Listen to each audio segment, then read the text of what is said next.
얼마 전까지만 해도 미중 무역 변쟁이 해결 국면에 접어들 것이라는 전망이 대다수였는데요. 미국의 화웨이 제재 이후 무역 협상이 교착 상태에 빠졌다는 보도가 나오고 있습니다. 과연 글로벌 정치, 경제적으로 모두가 주목하는 이 이슈를 어떻게 풀어가야 할지 현 상황을 자세히 진단해보고 얘기를 나눠보도록 하겠습니다. 용인대 중국학과 박승창 교수, 경희대 글로벌 미래교육원 권혁준 교수입니다. 두 분 어서 오세요. 어서 오십시오. 네, 반갑습니다. 교수님 참 오래 가는 것 같습니다. 미중 무역 협상이. 네. 근데 사실 지금 누군가는 양보를 해야 되는 국면인 것 같은데 양보를 하진 않는 상황이거든요. 사실 그러면 누가 더 급하느냐가 좀 어떤 협상의 종결을 지을 수 있는 포인트가 될 것 같은데 미국이 급할까요? 중국이 급할까요? 저는 중국이 급하다라고 생각해 볼 수 있습니다. 왜냐하면 첫 번째로 본다면은 역시나 그 미국보다 이제 중국이 실탄이 더 적습니다. 그러니까 이제 보복 관세를 매길 품종이 좀 작다는 네. 얘기죠. 그러다 보니까 당연히 이제는 중국 입장에서는 이제 그동안 계속 끌려왔던 이유도 이러한 이유 때문에 사실 계속적으로 미국 쪽으로 이제 끌려왔다고 볼 수가 있겠고요. 네. 그런 때문에 이제 중국이 조금 더 급하게 나갈 것이다라고 볼 수 있고요. 두 번째로는 한간에선 그렇습니다. 트럼프가 재선이 있기 때문에 내년에 그렇죠. 재선 때문에 네. 시간이 촉박해서 끌려갈 것이다 미국이 네. 이렇게 보지만 사실 제가 보기에는 오히려 반대거든요. 왜냐하면 트럼프 입장에서는 오히려 이런 그 아젠다 그러니까 이제 재선에 대한 아젠다에서 무역의 어떤 쟁점이 생기면 오히려 그 자기의 지지 세력을 몰리게 하는 어떤 효과가 있기 때문에 오히려 트럼프가 더 질고 있는 것이 아닌가 이런 어떤 다른 생각을 좀 하게 됐거든요. 이런 이유 때문에 제가 보기에는 중국이 급해 보인다 이렇게 볼 수가 있습니다. 그렇다면 박 교수님은 어떻게 보십니까? 그 중국이 급한가요? 이게 이제 미중 무역 전쟁이라고 하기에는 상황이 너무 커졌습니다. 네. 그러니까 이제 나왔다시피 무역 전쟁에서 이제는 이제 기술 패권, 이제 에너지 패권, 금융으로 가고 있는 하나의 가도적인 측면이고 이미 타협이 될 거라서는 벌써 했다라는 것들이죠. 그러니까 우리가 벌써 11차까지 왔다라는 것은 네. 문제가 많다는 이야기죠. 그렇죠. 근데 사실 아까 말씀하셨는데 중국이 총알이 부족하죠. 근데 그렇게 단편적으로 볼 수가 있는데 11차부터 상황이 조금 반전되기 시작해죠. 그러니까 중국은 이제는 이제 시간은 내 편이다라는 생각을 하는 거죠. 그러니까 이렇게 플러스 마이너스 해보니까 지금 중국 경제도 나쁘진 않아요. 그러니까 최근 나온 발표 자료에 의하면 네. 때문에 지금 트럼프 대통령이 지금 남아 있는 3천억 불 한다라고 하더라도 지금 전체적으로 플러스 마이너스 해봤을 때 해볼 만하다는 게임을 하는 것들이 있죠. 그리고 내년은 아까 말씀하셨다시피 11월 내년 대선까지 간다라고 하더라도 상황이 어떻게 될지 모르니까. 그렇죠. 그러니까 중국은 우리가 봤을 때 4년에 한 번씩 뽑지만 미국은 4년에 한 번씩 뽑지만 네. 중국은 계속 가는 부분들이기 그렇죠. 때문에 그러니까 쉽게 설명하기 힘들다. 그래서 우리가 이야기할 때 중국 시장에 대한 그 미국 기업의 종속, 그러니까 미국이 종속돼 있는 부분, 네. 혹은 미국 기술에 대해서 중국이 종속돼 있는 부분들 이걸 놓고 봤을 때 지금 이게 길어지면 결국 미국의 기업도 안 좋고 또 잠시 후에 설명을 드리겠지만 미국 이제 남아 있는 3천억 불이 이제 진짜 진행된다 했을 때 대부분은 다 소비재거든요. 결국 그러면 미국 소비자가 받아들일 충격은 지금은 아닐 수 있지만 더 클 수 있다라는 부분들. 지금 화웨이도 말씀하셨다시피 네. 지금 화웨이가 안 되면 지금 화웨이 반도체를 팔고 있는 인텔이나 퀄컴이 한 110억 불 됩니다. 그죠? 그러면 기업뿐만 아니라 지금 월마트도 마찬가지죠. 그러니까 네. 기업들 부분들 소비자까지 합치면 이게 쉽게 끝날 분위기는 아닌 것 아니다. 같다라는 생각이 듭니다. 네. 박 교수님, 그 중국의 입장이 좀 바뀐 것 같습니다. 얼마 전까지만 해도 이제 빨리 협상을 마무리하자 이런 분위기였는데 좀 이제 강경하게 나가는 것 같은데 좀 어떻게 보시나요? 그렇죠. 제가 좀 전에 말씀을 드렸다시피 이게 이제 11차 전에 했으면 됐는데 이게 마지막 문제가 됐던 게 뭐냐면 이게 미국이 중국한테 이행적인 부분들, 그러니까 이게 중국은 이행하겠다, 그러니까 임플로멘테이션 하겠다는 네. 정도, 좀 폭넓게 내가 이행하겠다라는 건데. 미국은 자꾸 이제 시행한 인포스먼트를 얘기를 하고 있거든요. 그러니까 못 믿겠다라는 거죠. 약속하고 못 믿으면 어떻게 할 건데? 그럴 경우 내가 내 혼자만 보복 관세를 부과할 수 있다. 그런 거였는데 갑자기 이제 그러니까 시진핑 대통령이 시진핑 주席틀었죠. 네. 근데 이거는 중국 입장에서는 너무나 이게 존엄의 문제가 있는 것들이죠. 그러니까 이 부분에서 만약에 밀리면 네. 이거는 큰 것들이죠. 그래서 마지막 11차에서 그래서 이게 좀 틀어진 것 같고 이게 지금 아시겠지만 중국 내에서 지금 중국 메인 뉴스에서도 나왔고 메인 뉴스에 나오면서 엄청난 지금 중국의 또 반응이 있기 때문에 지금 상태에서는 후퇴는 힘들다. 그래서 이게 또 미국은 이걸 가지고 대외적 공개하자는 거잖아요. 그죠? 그럼 그 150회 관련된 이 협정문이 다 공개된다는 것은 이 중국이 받아들인 것은 이 파워라는 이게 충격이라는. 충격, 네. 그다음에 이런 존엄에 대한 파괴는 엄청난 거죠. 근데 그것까지 할 필요가 있느냐? 예, 그래서 이제 그런 부분에서는 더 강경하게 나올 거라는 생각이 듭니다. 사실 뭐 저희가 언론에서 좀 표현하기로는 마무리 국면에 저도 접어들었다는 표현을 불과 얼마 전까지는 썼었는데 교수님 두 분께서는 지금 국면이 전체적인 협상의 완결 측면에서 봤을 때 어느 정도 위치에 와 있는지가 좀 보고 계신지가 궁금하거든요. 마무리 국면 맞을까요? 아니요, 저는 새로운 시작을 위한 뭐 전열을 가다듬고 있다 이런 표현이 좀 맞을 것 같습니다. 휴식기 같은 느낌이네요. 네, 그러니까 휴식기는 이제 가졌고요. 네. 이제는 이제 휴전. 앞으로의 새로운 싸움을 위해서 이제 전열을 좀 다듬고 있는, 준비하는 그런 전야 어떤, 같은 느낌. 그런 시즌인데 사실 뭐 지금까지 흘러온 거면 트럼프 입장에서는 언제든지 뭐 다시 한번 뭐 봉합할 수는 있습니다. 하지만 네. 현재까지 본다면은 이제는 재전열을 하고 있다라고 볼 수 있는데 그러한 이유로는 역시 지금 흘러가는 거 보면 알 수 있습니다. 지금 뭐 이슈도 나왔겠지만 자동차 이제 수입 자동차라든지 부품에 대해서 네. 말 그대로 뭐 부가 결정, 관세 부가 결정 최대 6개월 정도 미루게 되고요. 그다음 뭐 캐나다라든지 아니면 멕시코의 철강이라든지 알루미늄을 관세 부과하는 거를 철폐했던 거. 이런 것들이 지금 저번 주에서 급작하게 흘러 들어갔거든요. 네. 그게 뭐냐? 우방을 이제 우방답게 한다는 얘기죠. 그럼 무슨 얘기냐면 중국과의 일전을 앞두고 이제 우방을 내 편으로 확실하게 만든 다음에 중국과의 일전을 하겠다. 이런 어떤 전략적 의도로 보이거든요. 이런 것만 봐도 이제 새로운 어떤 수싸움에 의해서 수싸움을 위한 하나의 어떤 고도의 전략.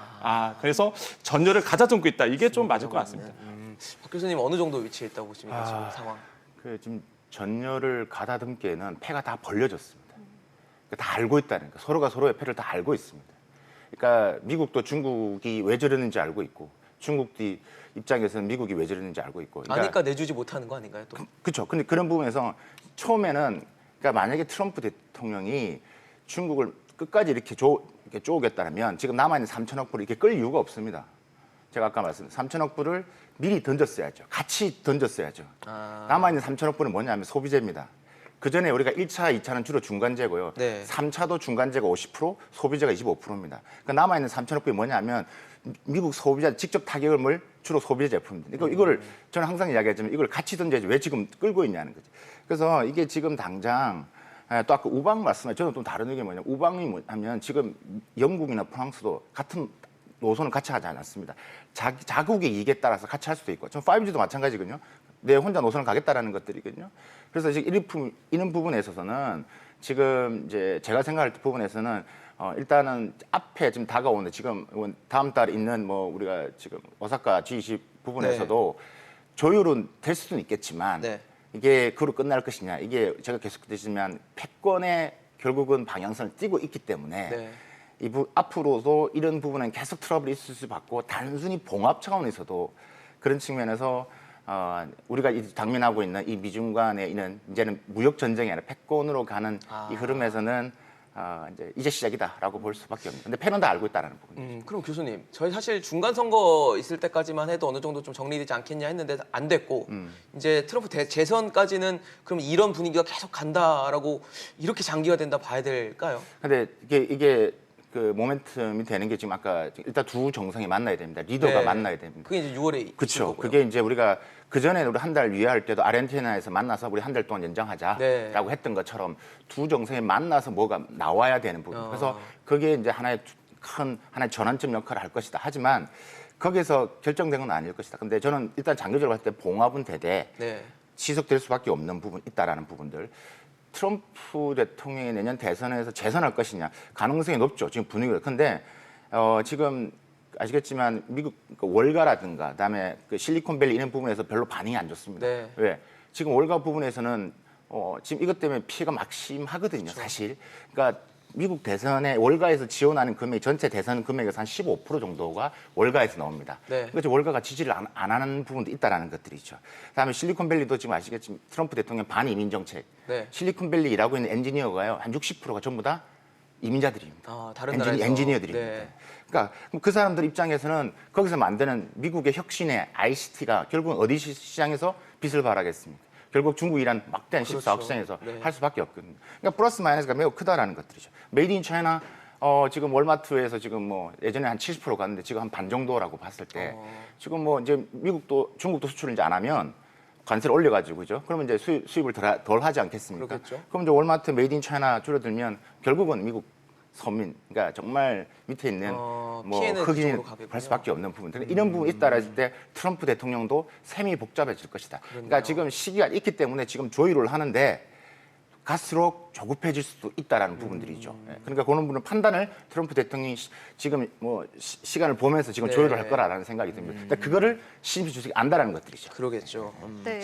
그러면 권 교수님께서는 지금 사실 대선까지 이런 경색 국면이 유지될 것으로 보시나요? 저는 뭐 대선 때보다는 아까 뭐 교수님께서 말씀하셨지만은 이제 말 그대로 자로 되고선 딱 재고 있다고 좀 보거든요. 그러니까 네. 저는 확실히 어떤 생각이냐면 중국이 우선권을 확실히 갖고 있다라고 저는 생각하거든요. 아까 교수님께서 하셨지만 뭐 패권, 헤게모니 얘기를 하셨는데 사실 뭐 헤게모니 싸움은 맞습니다. 네. 지금 이제는 글로벌 리더로서 누가 과연 뭐 중국은 1대1로 중국몽을 꿈꾸고 있고 네. 유럽도 어느 정도 거기에 동조하고 있는 분위기에 그렇죠. 사실 헤게모니가 이제는 누가 끌고 가느냐의 싸움인데 사실 그런 문제도 있겠지만 기본적으로 트럼프 입장에서는 사실 비즈니스맨이고요. 제가 보기에는 비즈니스맨 입장에서는 다음 재선이 가장 큰 이슈거든요. 그러니까 다음 재선에 과연 나에게 중국과의 대립 아니면 중국과의 합의가 나에게 재선에 어떤 영향을 줄까가 제가 보기에 좀 재고 있는 것이고요. 이걸 재고를 통해서 만약에 합의가 나에게 극적인 합의가 나에게 도움이 된다. 네. 그럼 제가 보기에는 뭐 말 그대로 11월에는 에이펙 정상회 이전에도 끝날 수 있거든요. 이런 문제는. 그러니까 그렇게도 봉합될 수 있고 네. 만약에 이게 내가 재선에 서로 갈등 구조를 갖고 가는 게 나의 재선이 유리하다고 만약에 선거 캠프에서 나온다면 제가 보기에는 뭐 재선 할 때까지도 계속적으로 끌고 갈 것이다. 이런 생각을 좀 가지고 있습니다. 그러니까 재선에 어떤 영향을 줄 것인가를 트럼프 대통령이 어떻게 결정을 내리느냐에 따라서 시기도 조율이 될 수 네, 있다라고 충분히 그럴 가능성이 보시는군요. 크다. 네. 표심이죠. 표심을 잡아야 되는. 네, 네, 그걸 그렇죠. 아까 플러스만 따지고 있다라는 거예요. 네, 네. 근데 큰 방향은 민주당도 지금 이것을 지지를 하는 부분도 있기 때문에 근데 표심이 어떻게 움직이냐라는 것들, 그죠? 아까 말씀드린 그런 것들을 제일 크게 봐야 될 것 같습니다. 네. 네, 권 교수님, 그럼 이 그 무역 전쟁을 통해서 미국이 그럼 중국으로부터 최종적으로 얻으려는 것은 뭐라고 보시는지요? 역시나 뭐 아까 교수님 말씀하셨어요. 그러니까 네. 확증이죠, 확증. 말 그대로 이제는 법제화해라 이거 얘기고요. 네. 그 중에서 중국이 받아들일 수 없는 게 사실 지재권 문제입니다. 그렇죠. 이 지적재산권은요, 사실 중국 입장에서는 이걸 받아들일 수 없는 문제가 너무 크죠. 사실 그동안 지재권 지켜하지 않았고, 네. 사실 그걸 지키다 그러면은 국내 뭐 산업은 무너질 판이니까, 네. 사실 이것에 대해서 이제 확증하라는 거에 대해서 뭐 만약에 내정 간섭이다 이런 어떤 불만을 이제 표현하고 있는 것이고, 네. 두 번째는 말씀하셨듯이 이제 패권의 문제라고 좀 볼 수가 있거든요. 이런 헤게모니 싸움에서 누가 승리할 것인가의 문제로 해서 이제 미국이 중국으로부터 이제 얻어내는 것은 이런 어떤 헤게모니다라고 볼 수가 있겠고요. 네. 제가 보기에는 정말 그런 생각 들어요. 만약에 그렇게 간다면 정말 중국이 미국 채권 팔까 이런 생각을 좀 가지고 있거든요. 어떨까요? 과연 팔까 생각했을 때 이거는 핵옵션입니다. 말 그대로 뭐 많이들 아마 시청자들 들으셨겠지만 이거 같이 망하는 길이거든요.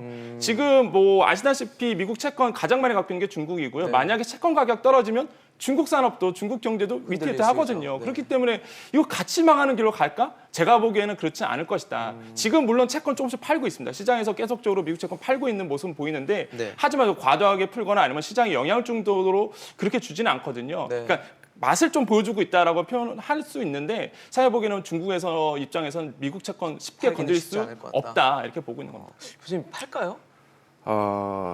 부분적으로 시기적으로 단기적으로 하겠죠. 근데 아까 말씀하셨다시피 이 중국 부유한 자산 가치가 감소하는 부분들이기 때문에 이게 결국은 중국 경제에도 영향을 타격을 주기 때문에 네. 이게 최종의 무기가 될 수는 절대 없다라는 부분들입니다. 근데 지금 이야기하는 부분에서 여러 가지 시장에서 이야기하고 있는 중국이 국채 부분은 한정 제한적인 수밖에 없고 그러면 계속 이야기하는 게 우리가 중국이 뭐 세계 시장 경제 시장에서 상산량이 90% 차지하고 있는 뭐 우리가 좀 히토리라든지 뭐 이런 부분들 우리가 예전에 중국과 일본이 분쟁이 났을 때 네. 히토리를 수출을 안 했거든요. 그러니까요. 네, 그런 부분들이 있어요. 그다음에 뭐 중국에 진출해 있는 미국 기업들 손을 대는 방법. 그러니까 이렇게 들어가면 정말 심각해지는 네, 것들이죠. 그러네요. 근데 여기에 대한 주판은 다 두드리고 있다라는 생각인 것 같습니다. 그래서 아까 제가 말씀드렸다시피 지금 미국 기업이 중국 시장에서 벌어들이고 있는 게 엄청납니다. 예. 그다음에 중국 기업이 미국 시장에 버는 건 한 10배 정도 차이 납니다.